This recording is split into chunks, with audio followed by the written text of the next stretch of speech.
Hello everyone. So I hope so you guys are doing well. Okay. So basically जैसा मेरा मोटो होता है कि हम लोग ट्राई करते हैं कि जो इस साल के टॉपर्स है एक्चुअली में उन्होंने क्या प्रिपेयर किया, क्योंकि देखो हर साल जो है वो सर्कमस्टेंसेस चेंज हो जाते हैं। जब मैंने गेट दिया था तो उस टाइम पे कुछ अलग पैरामीटर्स होते थे जो सिलेक्शन में काफ़ी बड़ा रोल प्ले करते थे। अभी टाइम चेंज होता जा रहा है, जनरेशन भी थोड़ी थोड़ी चेंज होती जा रही है, क्योंकि अभी जो नए यंग एज के जो आते हैं उनको ज़्यादा फेमिलियर होता है इस पर्टिकुलर एग्जाम से रिलेटेड चीज़ें। ओके, तो मेरे साथ है कौस्तव, ओके, जिनकी AR11 है मैकेनिकल में गेट 2022 में, एंड AR17 है मैकेनिकल सॉरी एक्जी में। ओके, तो दोनों ही ब्रांच में इन्होंने अच्छा परफॉर्म किया है। ओके, एंड इनका जो क्या प्लानिंग रहा, क्या स्ट्रेटजी रहा, वो सारी की सारी चीज़ें वो आपको बताएंगे और इनके द्वारा आपको 11 टिप्स दी जाएगी। आइडियल टिप्स है ये जो गेट 2023-24 के लिए बच्चे प्रिपेयर कर रहे हैं। Okay, 11 tips from AR11। Okay, तो ये हर एक टिप्स जो है आपकी प्रिपरेशन में लॉन्ग टर्म पे आपको काफ़ी बड़ा रोल प्ले करने वाली है। ओके, एंड डेफिनेटली आप लोग इसको यूटिलाइज करिएगा एंड ट्राई करिएगा कि जो ये आपको हर एक पॉइंट बताएं उसको आप पूरी प्रिपरेशन जर्नी में अपने माइंड में रखें, क्योंकि इनका जो एक्सपीरियंस है लेटेस्ट है और डेफिनेटली वो आपको काफ़ी ज़्यादा हेल्प करेगा। सो फ्रॉम नाउ कौस्तव आपको पूरा प्लान और सारी चीज़ें एक्सप्रेस करेंगे। अगर आपको कोई डाउट रहता है इस वीडियो में, कोई और भी क्यूरी रहती है जो आप पूछना चाहते हो, तो आप कमेंट सेक्शन में पूछ लीजिएगा एंड चैनल को सब्सक्राइब कर लीजिएगा एंड टेलीग्राम चैनल ज्वाइन कर लीजिए जिससे हमसे आप कनेक्शन बना पाओ। ओके, एंड बाकी अब आपको कौस्तव आगे डील करेंगे।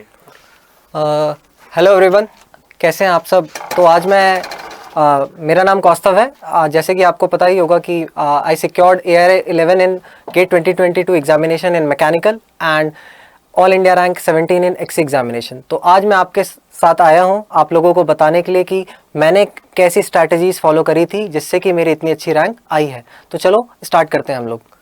तो जैसे कि आप सब देख सकते हैं कि जो पहला पॉइंट है, जो कि काफ़ी लोग पूछते भी हैं मेरे से कि प्रिपरेशन स्टार्ट करने के समय कि भैया शॉर्ट नोट्स कैसे बनाया जाए। तो अरे गलत बोल दिया, शॉर्ट नोट्स बोल दिया।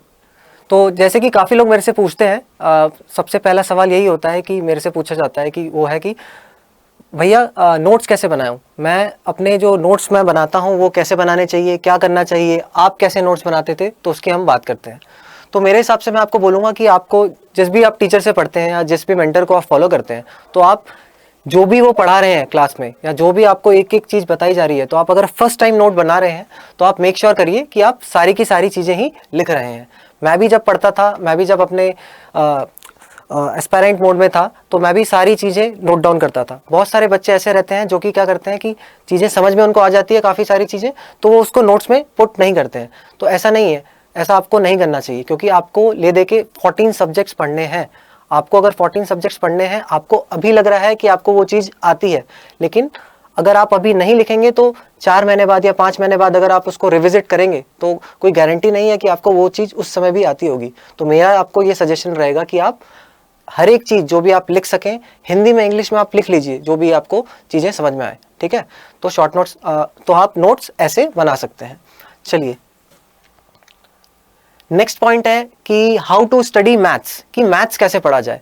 तो मैथ्स पढ़ने की मेरे हिसाब से 2 स्ट्रैटेजी हो सकती है। कि पहली तो स्ट्रैटेजी हम लोग ये फॉलो कर सकते हैं कि काफ़ी लोग ऐसे करते हैं कि आप क्या करें कि मैथ्स को एज अ सब्जेक्ट ट्रीट ना करें। आप क्या करें कि मैथ्स को ऐसा सोचें कि आप रोज के बेसिस पे आप मैथ्स को करना स्टार्ट करें। कि जैसे कि आपने रोज का एक टाइम स्लॉट फिक्स कर लिया कि भाई मैं 1 घंटा रोज मैथ्स को दूंगा, उसमें मैं किसी दिन मैं थ्योरी कवर करूंगा, किसी दिन मैं क्वेश्चंस लगाऊंगा। तो ऐसे ऐसे करके over the period of time आप मैथ्स को क्या कर सकते हैं, कंप्लीट कर सकते हैं। तो इससे अगर आप ये स्ट्रैटेजी फॉलो करते हैं तो आपको अराउंड 2-3 मंथ्स में आप 1-1 घंटा या 1.5 घंटा भी डेली बेसिस पे देके, क्योंकि मैथ्स काफ़ी बड़ा सब्जेक्ट है, तो आप अच्छे तरीके से मैथ्स को कंप्लीट कर सकते हैं।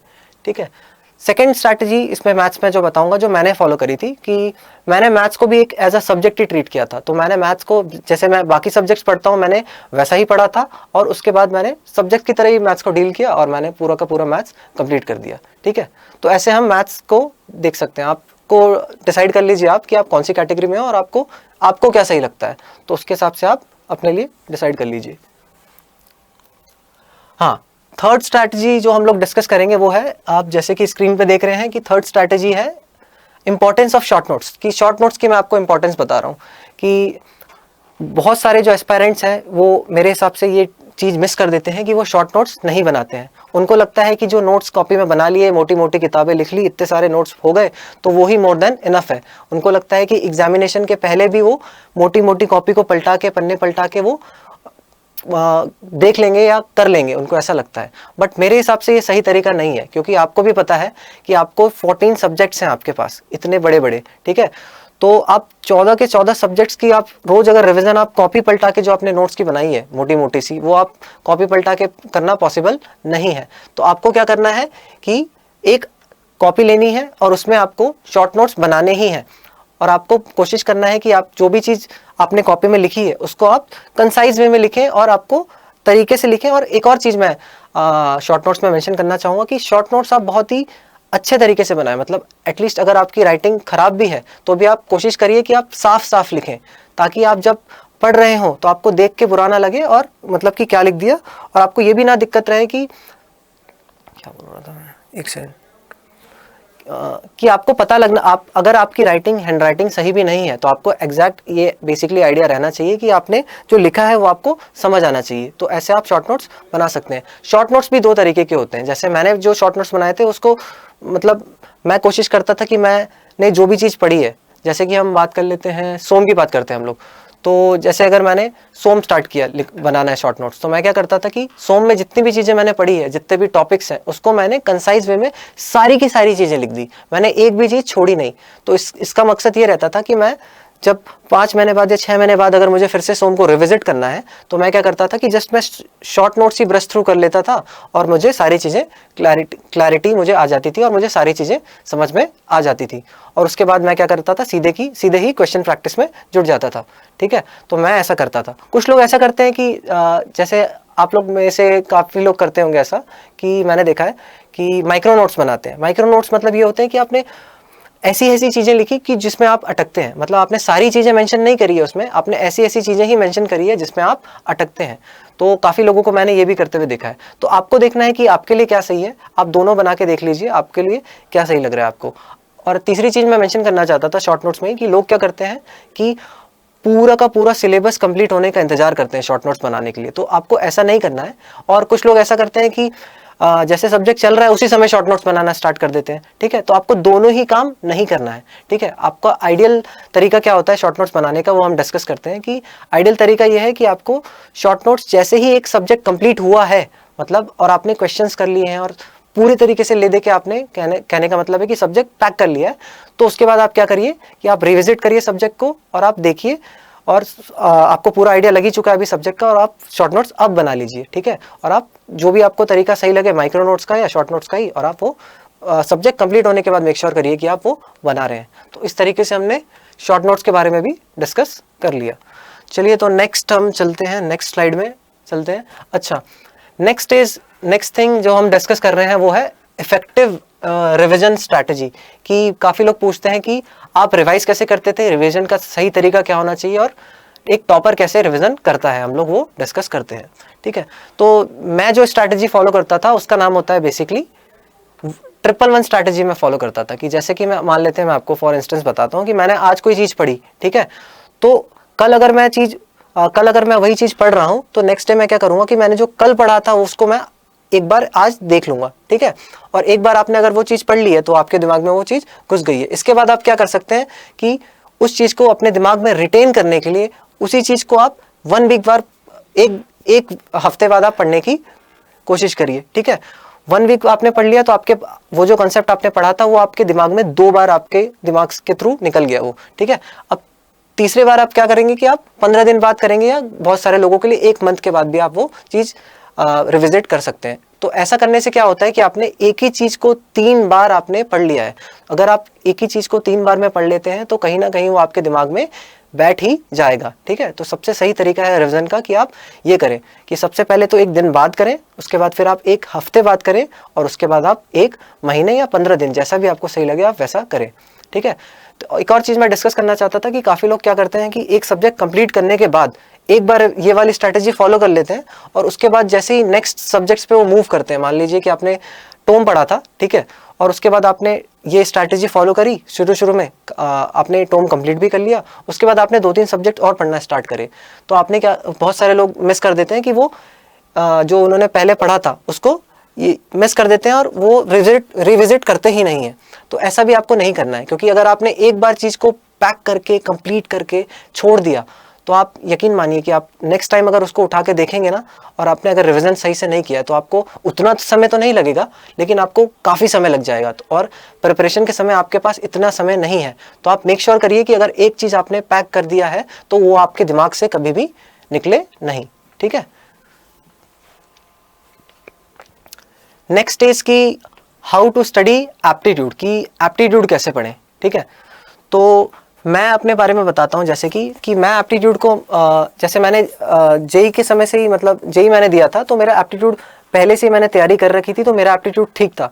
तो मैंने जो एप्टीट्यूड को एज अ सब्जेक्ट ट्रीट नहीं किया। मैं क्या करता था कि मेरे हिसाब से सही तरीका क्या है, जो मैं भी फॉलो करता था, कि आप एप्टीट्यूड को एज अ सब्जेक्ट में ट्रीट करिए। आप एप्टीट्यूड को ऐसे देखिए कि जैसे आप कुछ सब्जेक्ट्स पढ़ के या काफ़ी सब्जेक्ट बड़े सब्जेक्ट पढ़ के बोर हो गए हैं, तो आप जब भी आप फ्री टाइम आपको मिले या आप बोर हो रहे हो तो आप एप्टीट्यूड कर लीजिए और एप्टीट्यूड के क्वेश्चंस को प्रैक्टिस आप कर लीजिए, ठीक है। तो इससे कि क्या रहेगा कि आपका जो बोर्डम वाला टाइम था, जिस समय आप मतलब अगर आप खाली बैठे रहते तो आप कुछ और चीज़ करते हैं, मान लेते हैं कि आप नेटफ्लिक्स, इंस्टाग्राम या कुछ सोशल मीडिया में आप चले जाते, तो उसके बदले आप क्या कर सकते हैं कि आप ये जो एप्टीट्यूड के जो आसान क्वेश्चंस होते हैं वो आप प्रैक्टिस कर सकते हैं और आप क्या कर सकते हैं, अपना समय बचा सकते हैं। तो एप्टीट्यूड आप ऐसे प्रैक्टिस कर सकते हैं कि आपको जो भी फ्री टाइम मिल रहा है और जब भी आपका मन ही नहीं कर रहा है कि मुझे पढ़ना ही नहीं चाहिए, अभी आपको मन कर रहा है कि पढ़ना है ही नहीं अभी, तो आप क्या करिए कि अपने दिमाग को मतलब अच्छा फील करवाने के लिए आप आसान एप्टीट्यूड के क्वेश्चन प्रैक्टिस कर लीजिए।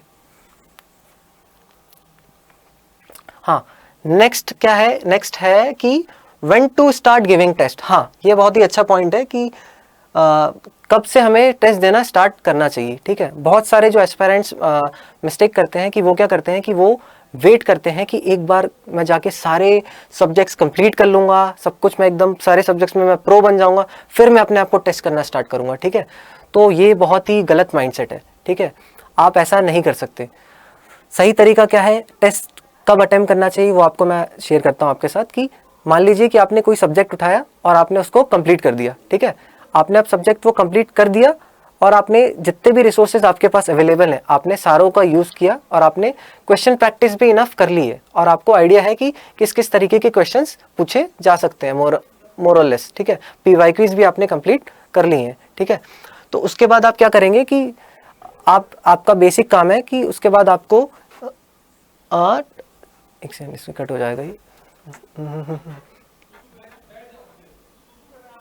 हाँ, जैसे ही आपने ये वाला जो सिंगल सब्जेक्ट आप जो पढ़ रहे थे आपने कंप्लीट कर लिया है, तो आप अब वेट मत करिए कि आप उस सब्जेक्ट में और ज़्यादा अच्छे बन जाएंगे या और ज़्यादा प्रो बन जाएंगे फिर आप टेस्ट देंगे। तो इसके बदले आप क्या करेंगे कि आप अभी ही सब्जेक्ट टेस्ट, जैसे ही सब्जेक्ट आपने कंप्लीट किया उसके बाद आप देना स्टार्ट कर दीजिए, ठीक है।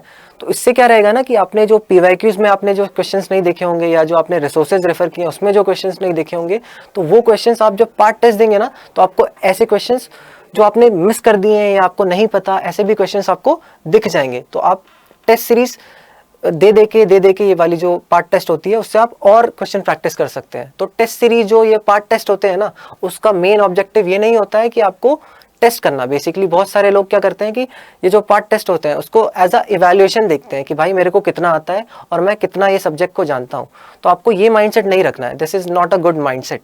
The right mindset is the part test are to make you aware about the things which you are not aware about, ठीक है। आप उस ऐसी चीज़ों के बारे में आपको बताना है पार्ट टेस्ट का काम, कि जो चीज़ आपसे मिस हो गई है या आप उसके बारे में थोड़ा बहुत नहीं जानते, तो आपको नए नए क्वेश्चंस आपको पार्ट टेस्ट अगर आप अटेम्प्ट करेंगे तो आप मोर और लेस सीख जाएंगे, आपको पता लग जाएगा। हाँ, next is role of part and full length test. Part test के बारे में मैंने आपको लास्ट स्लाइड में बता दिया था कि पार्ट टेस्ट का मेन ऑब्जेक्टिव क्या होता है और पार्ट टेस्ट कैसे हमें अटेम्प्ट करने चाहिए, ठीक है। नेक्स्ट हम बात करते हैं कि फुल लेंथ टेस्ट के ऊपर हम बात करते हैं कि पहला तो सवाल उठता है कि फुल लेंथ टेस्ट कब से देना स्टार्ट करना चाहिए। तो आपको मेरे हिसाब से आइडियल टाइम जो है फुल लेंथ टेस्ट स्टार्ट करने का, कि आपको ज़्यादा जल्दी भी नहीं स्टार्ट करना है। आपको full length test basically start करना है अगर आपकी प्रिपरेशन बहुत अच्छी है तो आप दिसंबर के फर्स्ट वीक से आप फुल लेंथ टेस्ट देना स्टार्ट कर दीजिए, क्योंकि दिसंबर से भी अगर आप स्टार्ट करेंगे तो यू हैव अराउंड 2 मंथ्स, ठीक है। 2 महीने आपके पास हैं अच्छे से अपने आप को फुल लेंथ टेस्ट से यूज टू करवाने के लिए। तो आप 2 महीने आराम से फुल लेंथ टेस्ट दीजिए आराम से, ठीक है। और आप मेरे हिसाब से भी अगर मैं बात करूं तो 2 महीने जो है फुल लेंथ टेस्ट देने के लिए मोर देन इनफ है, ठीक है। और आप अगर आपकी प्रिपरेशन बहुत अच्छी है तो आप मेक श्योर करिए कि आप ज़्यादा से ज़्यादा फुल लेंथ टेस्ट देते हैं आखिरी के महीने में। आप आखिरी के महीने में आप केवल रिवाइज करिए और 1-2 दिन या 2-3 दिन के अंतराल पे आप काफ़ी सारे फुल लेंथ टेस्ट दीजिए, क्योंकि आपको जब आप एग्जामिनेशन हॉल में जाएं तो आपको ऐसा ना लगे कि आपके साथ ये पहली बार हो रहा है, आपको लगे कि ये नॉर्मली सिनेरियो है मेरे लिए, ठीक है। तो आप इतने सारे फुल लेंथ टेस्ट, अगर आपके पास टाइम है, प्रिपरेशन आपकी अच्छी हो गई है, तो आप बहुत सारे फुल लेंथ टेस्ट दीजिए, ठीक है। फुल लेंथ टेस्ट में देने में आपको कंजूसी नहीं करनी है, ठीक है। हाँ, 8 जो पॉइंट हम लोग डिस्कस कर रहे हैं दैट इज कि how to remain calm in pressure situations, ठीक है, कि प्रेशर सिचुएशंस में कैसे आपको काम एंड कंपोज रहना है, ठीक है। तो अगर मेरे हिसाब से इसका एक ही फंडा है। देखिए, 2 तरीके के लोग होते हैं। कुछ लोग तो होते हैं कि जो बहुत ही काम एंड कंपोज पहले से ही होते हैं, जिनकी पर्सनालिटी ही ऐसी होती है कि दे आर बेसिकली जेनेटिकली काम, कि वो काफ़ी ही काम है पहले से ही, ठीक है। और कुछ लोग होते हैं जो काम नहीं होते हैं, उनको मतलब जो आम आदमी होता है वो काम नहीं होता है। जनरल पब्लिक की अगर मैं बात करूं, मैं भी उसमें से नहीं हूं, आई एम नॉट अ काम पर्सन, ठीक है। तो ऐसे लोगों को क्या करना चाहिए, मैं आपको सिंपल से एक बात बताता हूं। देखिए, प्रेशर सिचुएशन में अपने आप को, अगर आपको काम एंड कंपोज रखना है तो एक गेट एस्पायरेंट के लिए केवल एक ही तरीका है, कि वो ये है कि आपको उस सिचुएशन में अपने आप को बार बार ही डालना है, ठीक है। ऐसा कोई मंत्र नहीं है, ऐसी कोई किताब नहीं है, ऐसा कोई पॉडकास्ट नहीं बना, या ऐसा कुछ भी चीज़ नहीं बनी जिसको आप देखें, जाके 5 मिनट की वीडियो देखें या किताब में कुछ पढ़ लें और आपको समझ में आ जाए कि प्रेशर में आपको काम कैसे रहना है। एकमात्र तरीका है प्रेशर में काम रहने का, दैट इज टू आपको अपने आप को बार बार उस सिचुएशन में अपने आप को आपको डालना पड़ेगा, ठीक है। हम जैसे आपको मैं छोटा सा एग्जांपल देता हूँ। एक मैंने कहीं पे किसी के पॉडकास्ट में सुना था शायद, कि जैसे ही जब एक फायर फाइटर जब पहली बार जब आग बुझाने जाता है ना, तो उसको काफ़ी दिक्कत होती है, क्योंकि उसको कुछ आइडिया नहीं रहता है कि उसको क्या करना है, ठीक है। आग को वो पहली बार देखता है, तो उसको पसीना आ रहा होता है, ठीक है, उसके पैर काँप रहे होते हैं, उसके हाथ काँप रहे होते हैं, उसको कोई आइडिया नहीं होता है बेसिकली, ठीक है। लेकिन अगर आप उसी फायर फाइटर को अगर आप देखेंगे, जब वो 52nd टाइम या 60th टाइम या 100th टाइम जब आग बुझाने गया है, तो वो एकदम काम है, कंपोज्ड है, ठीक है, उसको कुछ दिक्कत नहीं हो रही है, उसको पता है कि एग्जैक्टली उसको इस सिचुएशन में क्या करना है। तो ये कैसे पता लगा उसको, तो इसका एक ही तरीका है कि फायर फाइटर ने क्या किया, अपने आप को उस सिचुएशन में बार बार डाला। तो इससे कि क्या हो गया कि उसको इस सिचुएशन की आदत पड़ गई। तो अब जब वो नेक्स्ट टाइम आग बुझाने जाता है तो उसको ऐसा नहीं लगता है कि वो कोई नया काम कर रहा है, उसको ऐसा लगता है कि ये तो भाई रोज का ही काम है, ये तो मैं ऐसे ही रोज ही करता हूँ मैं ये काम, तो इसलिए उसको कभी ये प्रेशर फील होता ही नहीं है। तो ऐसे ही आपको भी करना है, आपको अपने आप को 50 बार ऐसी सिचुएशन में डालना है जिससे कि आपको 51st टाइम लगे ही नहीं कि आप प्रेशर सिचुएशन में है। बहुत सारे लोगों के साथ होता है कि उनको जो क्लॉक में जो टिकर चल रहा होता है, गेट एग्जाम में जो आप टेस्ट सीरीज देते हैं, तो उसमें टिकर से भी काफ़ी दिक्कत होती है कि टिकर चल रहा है तो उनको लग रहा है कि एग्ज़ाम समय पे होगा या ना होगा, या मैं कर पाऊंगा कि नहीं कर पाऊंगा, टाइम कम तो नहीं पड़ रहा है, इस क्वेश्चन में ज़्यादा टाइम दे दिया। तो अगर आप 50 बार अपने आप को सिचुएशन में डाल लेंगे तो आपको ये सब जो छोटी मोटी प्रॉब्लम्स है इनसे भी आपको कोई दिक्कत नहीं होगी। ये जो टाइम का जो फियर है, क्लॉक का जो फियर है, ये सब फियर भी आप दूर कर लेंगे। इसलिए मैंने आपको पहले भी बताया था कि फुल लेंथ टेस्ट बहुत सारे देने हैं आपको। तो यही तरीका है कि प्रेशर सिचुएशन में काम रहने का। आखिरी में मैं सम अप करूंगा कि अपने आप को आपको उस सिचुएशन में बार बार डाल लीजिए आप, ठीक है। चलिए अब नेक्स्ट हम डिस्कस करते हैं। अच्छा, नेक्स्ट मैं एक चीज़ बता रहा था आपको, एक काफ़ी अच्छी चीज़ थी जो मुझे लगा कि डिस्कस करना चाहिए, कि बहुत सारे ऐसे हमारे लाइफ में भी, पहले आप देख लीजिए ये ग्राफ एक बार अच्छे से, विजिबल है आप लोगों को ये ग्राफ, ठीक है। अब चलिए डिस्कस करते हैं इस ग्राफ के बाद, कि मैंने बहुत सारे लोगों को देखता हूँ मैं, और मेरे साथ भी काफ़ी ऐसा हुआ है कि जब हम पढ़ाई करते हैं या जब हम एक ही काम रिपीटेटिव टास्क बार बार कर रहे होते हैं तो हमें वो चीज़ बोर लगने लग जाती है। या तो अगर हम एकदम से बहुत सी टफ चीज़ उठा लेते हैं तो हमें वो फिर दिक्कत में आ जाते हैं हम, और फिर हमें लगता है कि ये तो बहुत टफ है, फिर हम वो चीज़ छोड़ देते हैं। तो कोई भी चीज़ अगर हम उठाते हैं और उस चीज़ को हम छोड़ते हैं तो उसका 2 ही रीज़न हो सकते हैं। एक तो चीज़ हो सकती है कि आपको वो चीज़ बहुत ही टफ लग गई तो आपने छोड़ दिया, एंड द सेकंड इज कि आपको लग रहा है कि ये तो मुझे आता ही है, बहुत ही बोरिंग टास्क है, बहुत ही रिपीटेटिव टास्क है, तो मैं ये क्यों करूं, ठीक है। तो ये देखिए कि जैसे आपको जो कर्व दिख रहा है ना, ये बेसिकली ये है जो मैंने कर्व प्लॉट किया है, ये कर्व है चैलेंज वर्सेस स्किल का, ठीक है। तो आप इस कर्व में देख रहे हैं कि चैलेंज वर्सेस स्किल के कर्व में कि जो ये जो दो लाइन्स है, स्ट्रेट लाइन्स है, इसके दोनों तरफ मैंने रेड से मार्क किया, आपको जो कि दिख रहा होगा कि रेड से मैंने मार्क किया। एक तरफ है, ऊपर की तरफ है एंजाइटी, एंड नीचे की तरफ आप देख रहे हैं लिखा हुआ है रेड से बोर्डम। तो ये जो दो एरिया है आपको ये जो दिख रहे हैं, एक तो ये वाला एंजाइटी वाला और एक ये बोर्डम वाला, ठीक है। आपको मेक श्योर करना है कि आप दोनों में से, इन दोनों में से किसी भी एरिया में आप फॉल नहीं कर रहे हैं। ना ही आपको इधर आना है, ना ही आपको इधर आना है। जो बीच का जो मैंने ग्रीन लाइन से मार्क किया है, दैट इज फ्लो चैनल। तो आपको मेक श्योर करना है कि आप यहाँ पे कहीं पे होते होंगे। अब आप सोच रहे होंगे कि मैं इस बार इसके बारे में मैं क्यों डिस्कस कर रहा हूँ। तो सिंपल से मैं आपको बताता हूँ कि जैसे कभी कभी क्या होता है कि हमने एक टेस्ट दिया, आपने मान लेते हैं कि आपने एक पार्ट टेस्ट दिया, ठीक है, और पार्ट टेस्ट देख के आपको क्या लगा कि आपके अराउंड 25 में से आपके 5 या 6 नंबर या 7 ही नंबर है। तो आपको लग रहा है कि मैं क्यों प्रिपरेशन कर रहा हूँ, मैंने तो इतनी मेहनत करी और एकदम से चीज़ें नहीं जा रही है, अभी भी मैं बहुत ख़राब स्कोर कर रहा हूँ। तो आप जैसे ही आप क्या करेंगे कि आपने उस टेस्ट देने के बाद आप इस वाले रीजन में आना स्टार्ट कर देंगे कि आपको एंजाइटी होने लग जाएगी, आपको बहुत डर लगने लग जाएगा कि जो मैं कर रहा हूँ या नहीं कर रहा हूँ, ठीक है। तो ऐसी चीज़ों से उभरने के लिए आपको क्या करना है कि आपको जैसे आपने ये टफ वाला टेस्ट दिया था, इसके जस्ट बाद आपको पता है क्या करना है। सिंपल तरीका ये है कि आप ऐसा कोई काम ढूंढिए कि जो रिलेटिवली इजी टास्क हो, ठीक है। मैं तो ये करता था कि जब मुझे कोई टफ टेस्ट दिख जाता था तो मैं क्या करता था, और उसमें मैं अच्छा परफॉर्म नहीं कर पाता था समाव, तो मैं फट से एप्टीट्यूड या ऐसे कोई सब्जेक्ट में स्विच कर देता था जो मुझे अच्छे से आता है। तो उसके बाद मैं क्या करता था कि मैं अपना कॉन्फिडेंस बिल्ड करता था और चीज़ें जो मैं तरीके से जानता था उसको मैं अप्लाई करता था और मुझे रिजल्ट्स मिलते थे। तो फिर मैं यहाँ पे इस वाली कैटेगरी में, आप जो देख रहे हैं ग्रीन वाली, इसमें आना स्टार्ट कर देता था, ठीक है, कि जहाँ पे आपका चैलेंज और जो स्किल है वो दोनों मैच हो रहा हो और एंजाइटी और बोर्डम दोनों में से ही आप किसी में भी आप कैटेगरी में फॉल ना कर रहे हो, ठीक है। तो आपको ये मेक श्योर करना चाहिए। चलिए, अच्छा, नेक्स्ट है 10th पॉइंट जो है वो है हाउ टू अवॉइड डिस्ट्रैक्शंस, ठीक है, कि आप डिस्ट्रैक्शंस कैसे अवॉइड करें। बहुत सारे बच्चों का जो आजकल आप देख रहे हैं कि पूरी दुनिया ही मतलब डिस्ट्रैक्टेड है, कि इतने सारे सोशल मीडिया प्लेटफॉर्म्स हैं आपके, आप देख लीजिए इंस्टाग्राम है, ट्विटर है, फेसबुक है, और सारे के सारे हम लोग बच्चे, हम लोग सोशल बीइंग्स हैं, तो आप लोग भी बहुत सारे प्लेटफॉर्म्स पे होंगे ही, ठीक है।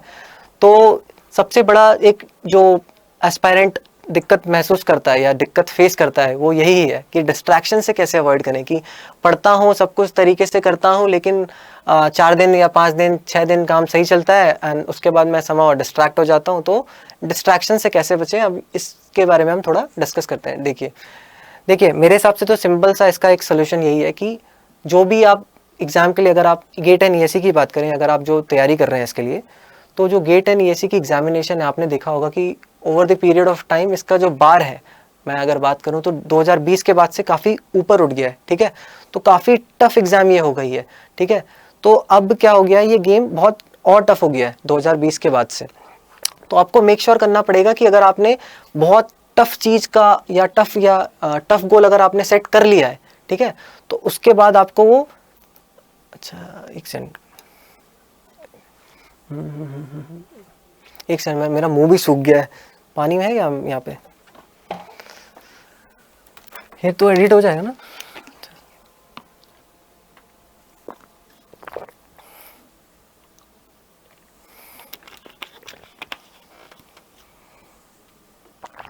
अच्छा, जैसे कि हम बात कर रहे थे कि हाँ 10th पॉइंट की हम डिस्कस कर रहे थे कि how to avoid distractions basically, ठीक है। तो आजकल की दुनिया है जो सोशल मीडिया से भरी हुई है, आप देखते हैं कि अपने आसपास आप देखते होंगे कि काफ़ी लोग डिस्ट्रैक्टेड हैं, ठीक है। खासकर अगर मैं यंगस्टर्स की हमारी बात करूं, जो हम लोग जिस एज में हैं, तो हम लोग काफ़ी सारे प्लेटफॉर्म्स पे हैं, बी ट्विटर, इंस्टाग्राम, फेसबुक, काफ़ी जगह पे हम लोग हैं। तो एक एस्पायरेंट के दिमाग में जो सबसे एक सवाल मैंने जो काफ़ी लोगों से सुना है वो है कि भैया मैं 3-4 दिन 5 दिन 6 दिन सही से काम करता हूँ एंड समाउ 6-7वें दिन तक ही वो चीज़ चल पाती है and then I get distracted और मेरा जो है समय इसमें ही किल हो जाता है, ठीक है। तो डिस्ट्रैक्शन से कैसे बचें उसके बारे में हम बात करते हैं, ठीक है। डिस्ट्रैक्शन से बेसिकली बचने का आपको यही तरीका है कि आपको सेल्फ रियलाइजेशन आपको एक बार लाना पड़ेगा। देखिए आप जिस एग्ज़ाम की तैयारी कर रहे हैं वो कोई छोटी मोटी एग्ज़ाम नहीं है, ठीक है, वो एक इंडिया लेवल की एग्ज़ाम है। और 2020 के बाद से अगर मैं गेट की भी बात करूँ तो उसका जो बार है वो एकदम ऊपर ही गया है, ठीक है। अब आप देख रहे हैं कि एकदम से कंपटीशन बहुत ज़्यादा ब्रूटल और कट थ्रोट हो गया है।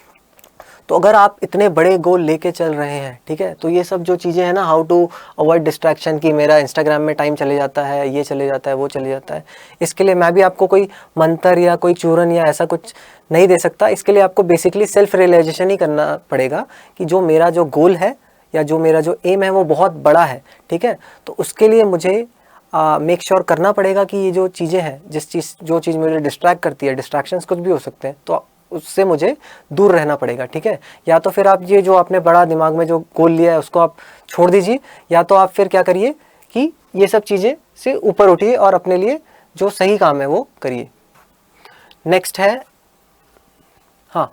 नेक्स्ट है कि extra push needed to be in top 50, ठीक है। आपने देखा होगा कि आपने आसपास अपने जो भी एस्पिरेंट्स इस बार जिन्होंने पेपर दिया होगा और जो पहले भी देते हैं, अगर वो ये वीडियो देख रहे हैं तो उनको आइडिया होगा कि जो टॉप 200 में जो बेसिकली जो लोग होते हैं, ठीक है, नॉलेज लेवल में इतना कोई अंतर नहीं होता है, नॉलेज सबका सेम ही होता है, ठीक है।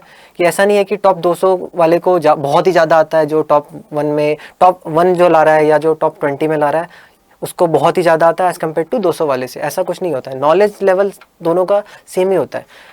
आपको जो चीज़ें टॉप 20 या टॉप 50 में जो लेके आती हैं वो बहुत छोटी छोटी सी होती हैं, ठीक है। क्योंकि जब आप बहुत ऊपर लेवल पे जब आप चले जाएंगे ना, तो आपको छोटी छोटी सी चीज़ें भी डिफरेंस क्रिएट करना स्टार्ट कर देगी। तो मैं वही यहाँ पे मैंने जो 2 चीज़ें लिख के रखी हैं, एक तो है कि वर्चुअल कैलकुलेटर, कि वर्चुअल कैलकुलेटर का आपको अच्छे से यूज़ करना आना चाहिए, ठीक है।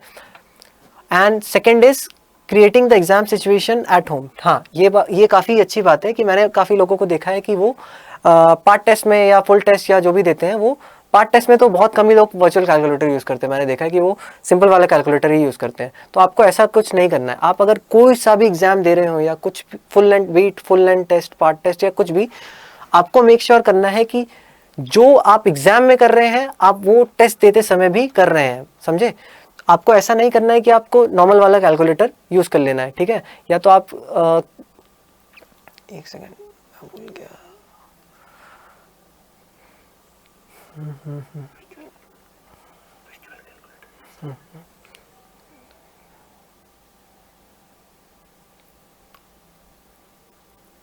एक सेकेंड मैं भूल रहा हूँ, सोचने में टाइम लगेगा।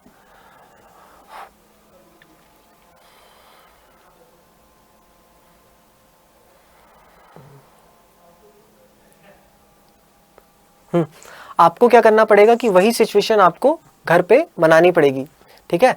आप ये नहीं कर सकते कि आप नॉर्मल वाला कैलकुलेटर यहाँ पे यूज़ कर लें और फिर आप वहाँ पे जाके सोच रहे हो कि मैं वर्चुअल कैलकुलेटर भी अच्छे से यूज़ कर लूँ। तो आपको क्या करना है, और बहुत सारे लोगों को मैंने ये भी चीज़ देखा है कि वो क्या करते हैं कि जैसे फुल लेंथ टेस्ट अटेम्प्ट करते हैं, तो जिस क्वेश्चन आखिरी का आधा घंटा वो फिक्स रखते हैं कि आखिर 2.5 घंटे में पेपर अटेम्प्ट करूँगा, और जो आखिरी का आधा घंटा है उसमें ऐसी कुछ चीज़ें होती है ना कि जिसमें वो अटक रहे होते हैं या चीज़ उनको जो समझ नहीं आती है। या MSQ क्वेश्चंस की बात कर लेते हैं हम कि MSQs में से 2 ऑप्शन सही लग रहे हैं, तीसरा ऑप्शन समझ में नहीं आ रहा है, तो वो क्या करते हैं कि कॉपी खोल के देख लेते हैं, ठीक है। तो आपको ये सब चीज़ें नहीं करनी है, ठीक है। ये सब बहुत ख़राब चीज़ें हैं, ठीक है। आप क्या कर रहे हैं, आप अपने ही जो चांसेस हैं अच्छी रैंक लाने का वो आप किल कर रहे हैं, तो आपको ये नहीं करना है। लास्ट में एक और चीज़ मैं जो भूल गया था उसका डिस्कस कर लेते हैं कि काफ़ी लोग पूछते हैं कि MSQs से कैसे डील किया जाए, ठीक है। मतलब कि मैंने देखा है कि पिछले साल से ही MSQs IIT ने डाला था पेपर में, तो MSQs से काफ़ी बच्चे डरे हुए हैं, जो कि मैं भी देखता हूँ। तो आपको ऐसा MSQs से सच डरने की ज़रूरत नहीं है, ठीक है। मेरे हिसाब से अगर किसी भी बंदे ने अच्छे से प्रिपरेशन किया है, ठीक है, और कंसेप्चुअल क्लैरिटी है उसमें, ठीक है, तो उसको MSQs हो या NET हो या कोई भी क्वेश्चन हो, उससे डरने की कोई ज़रूरत नहीं है। मैं पता है MSQs को कैसे देखता था, मैं MSQs को बेसिकली देखता था कि MSQs आधे नंबर के 4 सवाल हैं, ठीक है, छोटे छोटे से। तो मैं MSQs को ऐसे देखता था, ठीक है, कि 4 क्वेश्चन है आधे नंबर के। आप क्या करिए कि उसको 4 क्वेश्चन की तरह देखिए और एक एक क्वेश्चन को टिक करके, या ऑप्शन सही है तो टिक करिए, ऑप्शन गलत है तो मत टिक करिए। आप इसको ऐसे देख सकते हैं, ठीक है। लास्टली मैं करूँगा कि बहुत सारे जो बच्चे होते हैं उनको आता है कि NETs बहुत सारे मैं गलत कर देता हूँ, कि जो ऑप्शन वाले तो रहते हैं तो वो मेरे सही चले जाते हैं, और जो NETs हैं उसमें मैं काफ़ी गलतियां कर देता हूं, ठीक है। तो NETs में गलतियां क्यों होती है, ठीक है।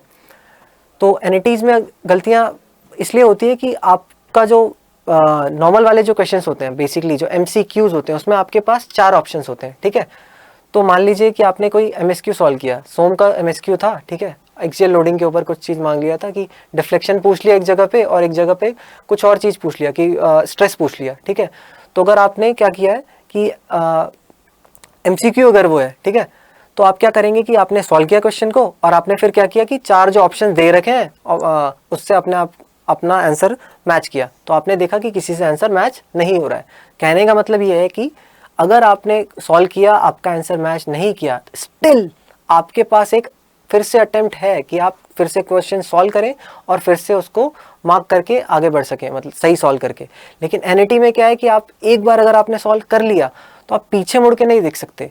तो NAT को सही तरीके का डील करने का तरीका यही है कि आप शुरू से ही कॉन्फिडेंट रह के क्वेश्चन को सॉल्व करिए, ठीक है, और कोशिश करिए कि कैलकुलेशन मिस्टेक उसमें ना करें, ठीक है। कैलकुलेशन, और मैं अपने तरफ से क्या करता था कि मैं जो NAT जब मैं डील करता था तो मैं जो लास्ट स्टेप है ना उसमें मैं वैल्यूज पुट करता था, ठीक है। तो एक बार मैंने वैल्यूज पुट करके लास्ट स्टेप में देख लिया और आंसर जो आ गया तो उसको मैं वापस से वैल्यू पुट करके एक बार देख लेता था किसी किसी क्वेश्चन में जिसमें मुझे लगता था कि काफ़ी कैलकुलेशन इन्वॉल्व हो रही है।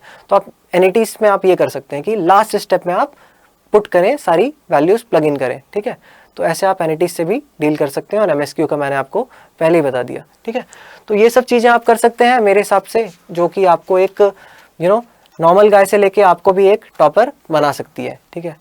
ओके, सो बेसिकली कौस्तव जी ने लाइक फर्स्ट टाइम वो कोई इस टाइप का वीडियो बता रहे हैं जिसमें कम्प्लीटली उन्होंने गाइडेंस प्रोवाइड की है। ओके, हो सकता है बीच में लाइक आप भी जानते होंगे लाइक कैमरा फियर भी होता है, लाइक नर्वसनेस भी होती है, लेकिन मैंने देखा कि उन्होंने बेस्ट पॉसिबल जितना भी अपनी गाइडेंस है वो दी है। ओके, तो आप लोगों को मैं बोलना चाहूँगा जो ये एक एक टिप्स है, अगर इसको आप पूरी इंटायर अपनी जर्नी में याद रखें, ओके, हर एक पॉइंट को आप जब भी आपको लग रहा है कि आप लो फील कर रहे हो तो इसमें एक पॉइंट ऐड है। जब आपको लग रहा है कि कोई गाइडेंस की कमी है, जो बेस्ट सिनेरियो के हिसाब से जो अभी चल रहा है उसके हिसाब से यहाँ पे इन्होंने प्रोवाइड किया है। ओके, और काफ़ी ज़्यादा अच्छे से आपको क्वालिटी वाइज इन्होंने चीज़ें प्रोवाइड की।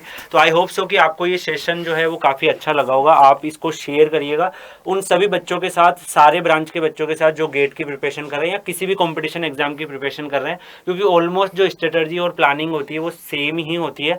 थोड़ा डिफरेंस आ जाता है बस एग्जाम की नीड के हिसाब से, बस ट्यूशन लेवल चेंज हो जाते हैं। कहीं पे वर्चुअल कैलकुलेटर होगा, कहीं पे नहीं होगा। ओके, तो आप लोग इस वीडियो को शेयर करिएगा। अगर आपको कौस्तव जी से कोई पर्सनल क्यूरी है जो आपको लगता है कि आपको पूछना है, ओके, तो आप कमेंट सेक्शन में लिखिएगा। Okay, we will try to respond it, okay, जब भी हमें टाइम मिलेगा। एंड जो अड्डा 247 जो चैनल है गेट EAC के लिए, उसको सब्सक्राइब करके रखिए। ओके, एंड जब भी टाइम मिलेगा कौस्तव जी को वो भी ट्राई करेंगे कि आपको कुछ और डायरेक्शन दे as per the need of time. Okay, तो आई होप सो कि आपको भी अच्छा लगा होगा बच्चों को डायरेक्शन देके। आपका क्या एक्सपीरियंस रहा लाइक इस पर्टिकुलर सेशन में आप आए और बच्चों को जो डायरेक्शन दी, क्योंकि एक स्पिरिट होती है कई सारे टॉपर बनते हैं, ऑलमोस्ट इतने सारे टॉपर बनते हैं, बट वो एक स्पिरिट होती है कि मुझे अगली जनरेशन को हेल्प करना है। ओके, और वो बहुत ही कम माइनर से लोगों में होती है, नहीं तो सब अपने ड्रीम पे पहुंच के सोचते हैं कि मैं तो पहुंच गया हूँ, मुझे क्या मतलब है, वो वाला एटीट्यूड ज़्यादा होता है। बट इन्होंने जो स्ट्रेटजी शेयर करी, अगली जनरेशन के लिए कुछ डायरेक्शन देने की कोशिश कर रहे हैं,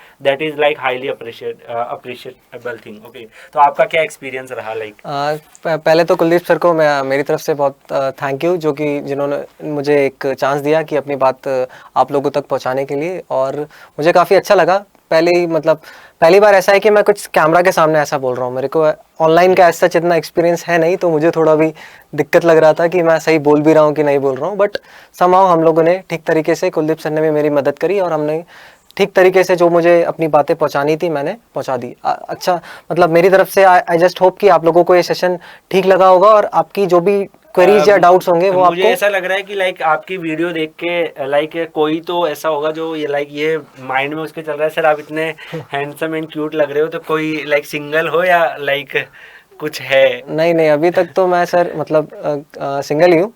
ओके, तो मुझे लग रहा है क्योंकि कई मैकेनिकल वालों का ये पहला ही क्वेश्चन होता है, सर आप इतने दिखने में अच्छे लग रहे हो, रैंक भी आ चुका है, तो क्या आप सिंगल हो या कोई चांस है किसी का?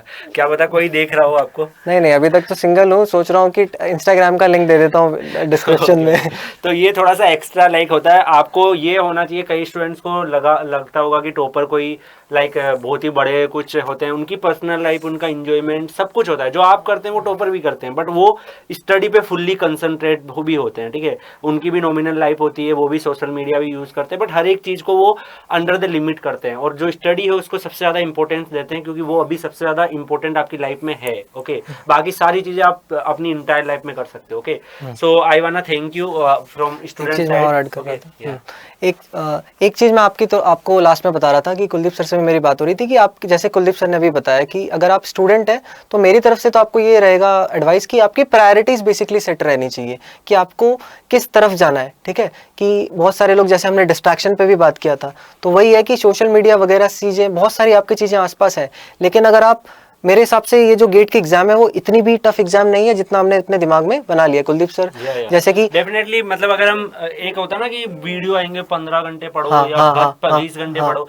ऐसा कुछ नहीं है, मतलब नॉमिनल सा एग्जाम है, बट ये है कि प्रेशर बहुत हाई हो जाता है बच्चों का, दूसरे बच्चों को देख के, टेस्ट सीरीज में बच्चों को देख के, उस प्रेशर को, उस एग्जाम को टफ बना देता है, वरना पेपर ईजी है ना। लाइक क्वेश्चन अगर लेवल आ रहा है, देखो इस बार पेपर टफ आया था तो सभी के लिए टफ था। ओके, आपके लिए सिंगल टफ नहीं होगा, अगर वो पेपर लेवल का आएगा सबके लिए आएगा, बट कुछ जो है टफ आप खुद बना देते हो उसको। हाँ, हाँ जी, हाँ जी। तो ऑलमोस्ट हम इस वीडियो को यहीं पे एंड करेंगे। आई होप सो कि ये जो सेशन है इसमें कौस्तव जी ने जितनी भी आपको डायरेक्शन दी, उनकी 2 रैंक है, अगर एक्सी के बच्चे हैं उनके लिए भी, मैकेनिकल के बच्चों इनके लिए भी, अगर आप लोगों को ये और भी कौस्तव जी से किसी टॉपिक पे वीडियो चाहिए इन अपकमिंग फ्यूचर, तो आप मेंशन कर सकते हो कमेंट सेक्शन में। हम ट्राई करेंगे जब भी टाइम मिले आपको कुछ डायरेक्शन दें और आपका करियर को अच्छा करें, आप लोग अपने पेरेंट्स को प्राउड फील करो। आज कौस्तव जी के पेरेंट्स, उनकी फैमिली की रेपो बढ़ी है, ऑब्वियसली उन्होंने कुछ अचीव किया है, तो सिमिलरली आपकी भी आगे बढ़े, हम यही सोचते हैं। हर साल लाइक इतने सारे टॉपर बनते हैं, बट कुछ माइनर से आते हैं जो अगली जनरेशन की हेल्प करते हैं। ओके, तो और भी कोई मतलब आते हैं तो हम उनको बुलाएंगे और आपको गाइड करवाएंगे। Okay, so thank you so much guys. अच्छा, लास्ट में मैं बस एक ही सर पॉइंट ये ऐड करना चाहूँगा कि ये जो गेट की एग्ज़ाम है इतनी टफ एग्ज़ाम नहीं है, जैसे कि मैं बोल रहा था आपको। अराउंड 6 to 9 मंथ्स की अगर आप रिगरस प्रिपरेशन तरीके से करेंगे, मतलब विदाउट एनी डिस्ट्रैक्शंस, तो आप जो भी आपका रैंक आप चाहते हैं, मतलब चाहते तो सभी 1 लाना है, बट जो भी आपके रैंक आप, टारगेट होना भी टारगेट 1 भी होना चाहिए कि मेहनत उसी लेवल की होनी चाहिए, अपने अंदर सेल्फ कॉन्फिडेंस कि 1 ही लाना है मुझे। हाँ, जब आप 1 के लिए प्रिपेयर करोगे, कुछ गलती करोगे, तो आप अंडर 100 आ जाओगे। जैसे मैं अपनी बात करूं तो मैं शॉर्ट नोट्स वगैरह, मतलब कुछ चीजें जो मैं भूल जाता था वो मैं बोर्ड पे अपने मेंशन करता था। मेरे घर पे व्हाइट बोर्ड है बहुत बड़ा सा, तो मैंने उसके ऊपर लिख लिया था कि ऑल इंडिया रैंक 1 और ऑल इंडिया रैंक 1 इन एक्सी और मैकेनिकल दोनों का दिया था, तो 1 और 1 लिख लिया था। 1 और 1 तो इसलिए 11 आ गया। हाँ, 1 और 1 मैंने जो लिखा था 11 आ गया। मतलब इसके पीछे ये है कि शायद भगवान ने सोचा होगा कि ये बेसिकली मैनिफेस्टेशन बोलते हैं इसको, कि आप जो चाहते हैं और उसको आप लिख देते हैं और उसके बाद आप काम करते हैं। ड्रीम होना चाहिए, ऐसा नहीं लिखने से ही होगा, आपको मेहनत भी करना पड़ेगा। बट जैसा इन्होंने बताया कि उन्होंने AR1 और AR1, हो सकता है कि भगवान ने तो गेट नहीं दिया है, ऊपर वाले ने गेट नहीं दिया, उनको लगा 1 1 11 चाहिए होगी बच्चे को। ओके, भगवान ने सर क्या सोचा होगा कि क्या बोलते हैं, मैंने क्या लिख दिया था, 1 और 1 लिख दिया था। बेसिकली मुझे लिखना चाहिए था 0 1 0 1, तो भगवान ने सोचा होगा कि बेसिकली इंस्ट्रक्शंस अनक्लियर, कि भैया की इंस्ट्रक्शंस तुम्हारे अनक्लियर है, इसलिए तुम्हें चलो मैं 11 दे देता हूँ। ओके, सो गाइस, आप लोग तैयारी करते रहो, कॉन्फिडेंस में रहो। इस वीडियो को आप जितने स्टूडेंट्स तक पहुंचा पाओ उतने स्टूडेंट्स को पहुंचाना आप लोग, क्योंकि आपके शेयर करने से ऐसा नहीं है कि कोई दूसरा आपसे आगे निकल जाएगा, उसकी भी हेल्प होगी। आप जितना आपका गुडविल होता है दूसरों के अच्छा करने के लिए, आपकी लाइफ में आप उतना ही आगे बढ़ते हो। Okay, so thank you so much and thank you कि आप लोगों ने इस वीडियो को लास्ट तक देखा। ओके, एंड कोई भी क्यूरी है कमेंट सेक्शन में डालिएगा। Do not forget to subscribe this channel and like this video. Okay, good luck guys.